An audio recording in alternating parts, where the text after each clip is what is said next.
So in this abstract, we use machine learning to identify distinct trajectories of hematologic toxicity after CAR T-cell therapy.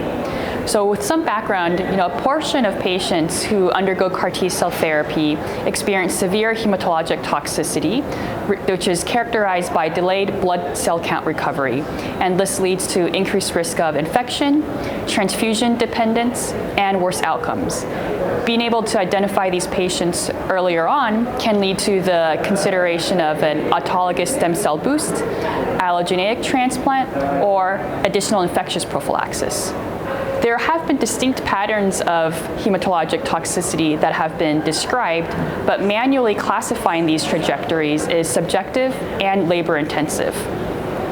To address these limitations, we performed the automation of the identification of distinct patterns of hematologic toxicity using time series-based clustering of longitudinal absolute neutrophil count data of more than 400 patients undergoing CAR T-cell therapy.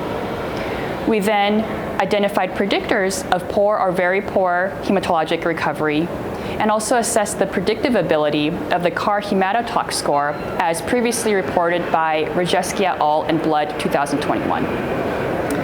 We found that the longitudinal ANC data clustered into 4 distinct patterns, which we classified as very good, good, poor, or very poor recovery. We found that patients with poor or very poor recovery had a decreased overall survival compared to those with good or very good recovery, a median of 3 versus 19 months. In univariate analyses, we found that predictors of poor or very poor recovery included disease type, specifically acute lymphoblastic leukemia, pre-lymphodepletion blood counts, and post-infusion peak inflammatory markers, such as C-reactive protein and ferritin.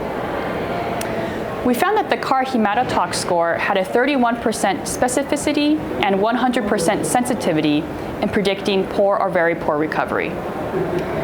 We created a new logistic regression model using restricted cubic splines and including pre-lymphodepletion absolute neutrophil count, post-infusion peak CRP, and post-infusion peak ferritin. This model had a 74% specificity, 95% sensitivity, and high discrimination in predicting poor or very poor recovery. In conclusion, we were able to automate and identify patients who had poor or very poor hematologic recovery following CAR T-cell therapy. We were able to predict which patients had poor or very poor recovery. And a new model that we developed showed improved performance compared to the CAR-HEMATOTOX score in predicting patients with poor or very poor recovery.